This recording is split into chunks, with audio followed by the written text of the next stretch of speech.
Bonsoir à toutes et à tous, bienvenue sur ma chaîne. Un jour de plus de confinement, donc quatrième jour, voilà, quatrième jour de confinement. Donc cet après-midi j'ai entendu passer des motos en bas et des quads. Voilà, et puis j'ai mes voisins qui font leur jardin, tout le monde est dehors, c'est bien, voilà, parce qu'on prend le confinement donc pour du repos tout simplement. Voilà. C'est pas du repos, c'est du confinement, mais ça ils n'en ont pas encore compris la définition. Donc aujourd'hui, on est à 22 302 personnes déclarées contaminées, tout en sachant bien évidemment que il y en a plus que ça. Voilà, mais ça va venir. Pour l'instant, ils ne peuvent pas comptabiliser. On se rend compte en fait quand vous écoutez les. Excusez-moi.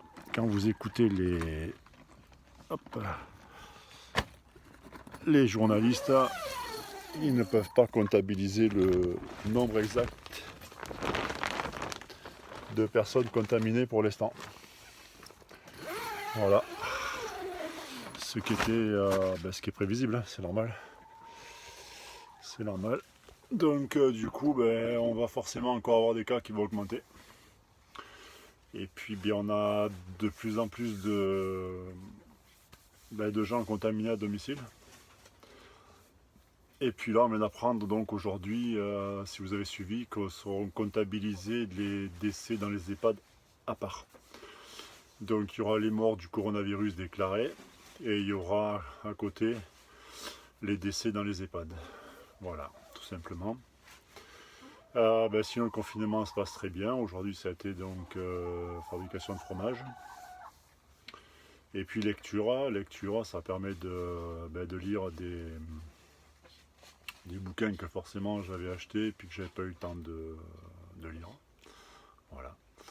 Repos, repos. Et puis minimum dehors, donc là je sors juste aujourd'hui. Voilà, je suis pas sorti du tout. Sauf pour aller vider ce matin les poubelles à quelques 500-600 mètres de là au conteneur tout simplement. Sinon, mon voisin, donc le plus proche, est biologiste. Donc, on a eu l'occasion de discuter donc de la pandémie. Alors, j'aime bien parce qu'on vous parle d'épidémie. En France, on vous dit l'épidémie. Puis dans les autres pays, on vous parle donc de pandémie. Parce qu'en fait, une épidémie, on va parler d'épidémie de grippe. Et puis quand c'est au plan international, mondial, on va parler de pandémie. Mais en France, on est toujours en épidémie.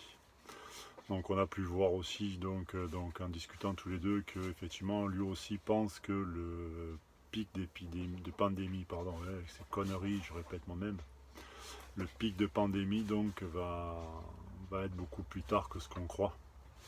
Alors effectivement cette semaine ils disent que ça risque d'augmenter, mais ils voient comme moi, comme d'autres personnes, ils voient plutôt fin avril, début mai le pic. Après, comme il dit, je peux me tromper parce qu'il y a toujours des facteurs auxquels. C'est pas le facteur chance, mais ce sont des facteurs auxquels qu'on ne maîtrise pas, tout simplement. Hein. Et puis, comme il me dit, de toute façon, il fallait s'attendre. En France, on n'est pas équipé. Eux-mêmes ne sont pas à l'hôpital, ne sont pas équipés. Ils essayent au maximum de faire du télétravail, mais bon, quand il y a des analyses à faire, c'est pas par télétravail qu'elles vont se faire. Donc, il manque cruellement de masques, hein. Voilà, cruellement de gants. Y compris, ce qui est quand même affolant, la désinfection des tubes verts et plastiques. Donc même pour ça, ils galèrent pour désinfecter leurs tubes. Voilà. Ça en devient complètement hallucinant. On voit aujourd'hui, je ne sais plus qui a parlé à midi, là son nom m'a échappé, où l'on accueille avec un bras grand ouvert donc l'hôpital militaire. Donc effectivement c'est une bonne chose. Il fallait un hôpital militaire déjà. Le problème qu'il y a c'est qu'il en faudrait plusieurs pour soulager au maximum les hôpitaux. Parce que quand il me le dit, lui il a vu forcément il a été touché de plein fouet par la fermeture des lits. Hein. Donc il l'a vu aussi.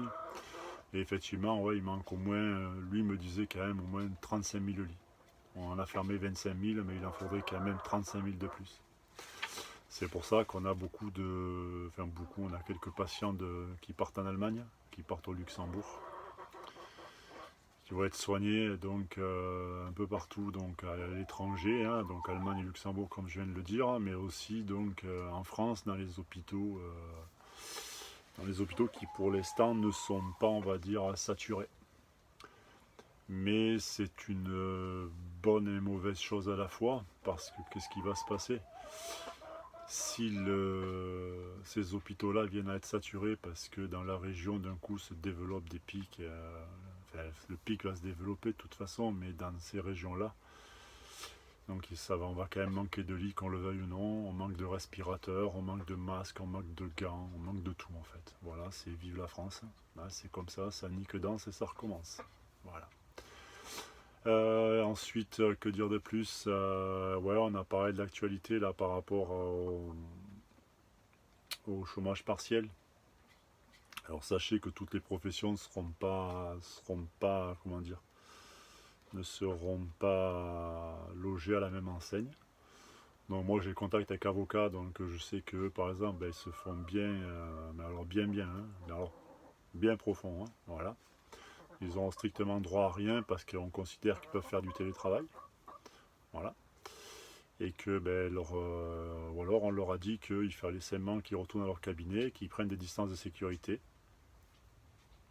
avec eux-mêmes, enfin entre guillemets les associés, tout ça, et puis leur personnel. C'est formidable. Voilà.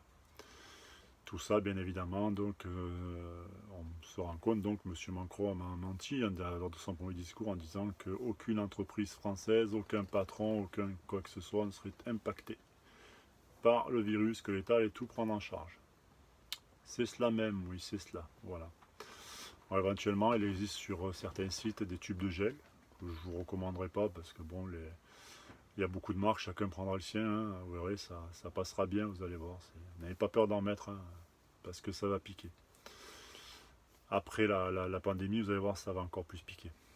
Mais bon, ça, on en parlera après. Comme je vous l'avais dit dans ma première vidéo, pour ceux qui me suivent, alors hier on a fait 13 vues, c'est super, je suis content, au moins voilà, il y a déjà 13 personnes qui ont regardé ma vidéo, c'est déjà bien. Donc comme je vous le disais, on part donc sur 45 jours de confinement, voilà, puisque maintenant on va être fin avril, et puis de toute façon il sera prolongé, parce que fin avril, la pandémie ne va pas s'arrêter, les cas d'infection ne vont pas s'arrêter, ça va continuer. Que dire de plus, ouais, il va y avoir aussi la libération de 5000 prisonniers. Voilà, les pauvres, hein, sont en fin de peine, alors bon, on va les mettre dehors. Hein. C'est bien, c'est formidable, hein, alors que, ma foi, chacun en pense ce qu'il veut, hein, mais bon. À midi, ils ont fait parler une dame qui s'appelle Cécile, je sais plus quoi, qui est représentante des prisons, qui dit qu'il faudrait en libérer 20 000. Alors moi, ce que je propose à cette dame, c'est qu'elle les prenne chez elle, les 20 000. Voilà. Qu'elle les prenne en charge, hein, qu'elle prenne en charge toutes les dédommagements des victimes, peut-être, si les victimes n'ont pas été dédommagées lors de leur condamnation, ces 20 000 personnes-là. Qu'elle prenne tout ça en charge, qu'elle s'occupe d'eux, voilà. Hein. 20 000 personnes, pourquoi pas carrément libérer tout le monde, quoi. Voilà. Hein. Allons-y, soyons fous. Sinon, pas plus. Hein, donc on est à, comme je vous le disais, à 22 000, plus de 22 000 infectés. Sans compter ceux qui sont à domicile, plus ceux qui vont être impactés. Donc je pense qu'on est déjà à 30 000. Je pense que les 30 000, on les a passés.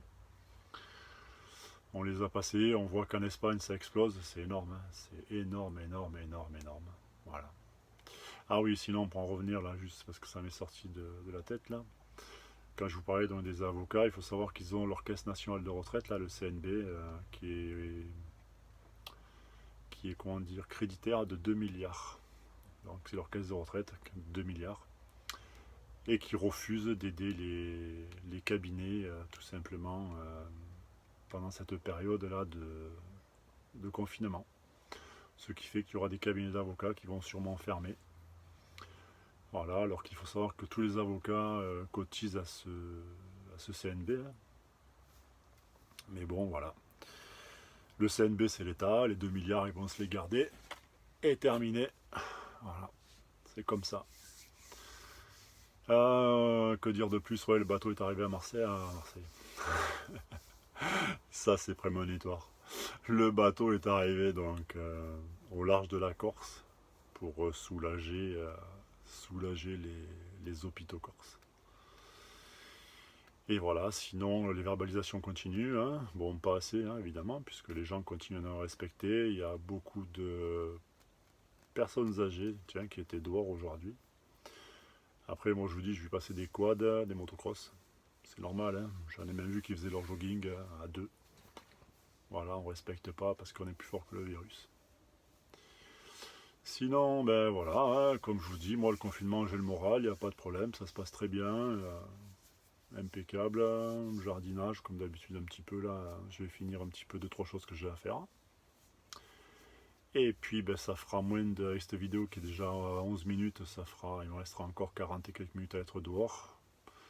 Mais bon, je vais pas rester 40 minutes dehors, je vais faire ce que j'ai à faire et puis ben, je vais rentrer. Donc comme je vous disais, ben, écoutez, si, il y a quelque chose d'important aussi par rapport au survivaliste qui me vient à l'idée là. J'ai lu tout à l'heure survivaliste bushcrafter qui a été abordé par des journalistes. Parce que ce qui se passe, comme vous le savez, les journalistes considèrent les survivalistes comme des tarés. Hein. C'est pas une première. Hein. On va reprendre la même image, le bunker, les conserves, et puis les armes, hein, et puis la paranoïa. Donc il les a envoyés balader, donc ben, si tu vois cette vidéo, c'est bien, tu as eu raison de les envoyer balader.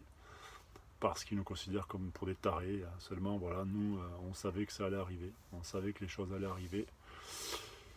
Et on s'est préparé, et puis de toute façon, il faudra tirer ben, des conclusions dans cette préparation, voir ce qui a été le bon, voir ce qui a été moins bon. Donc pour l'instant, je touche du bois. Voilà, tout est bon. Tout se déroule, comme dirait Hannibal, j'adore qu'un plan se déroule sans accroc, pour l'agence touriste, ceux qui connaissent.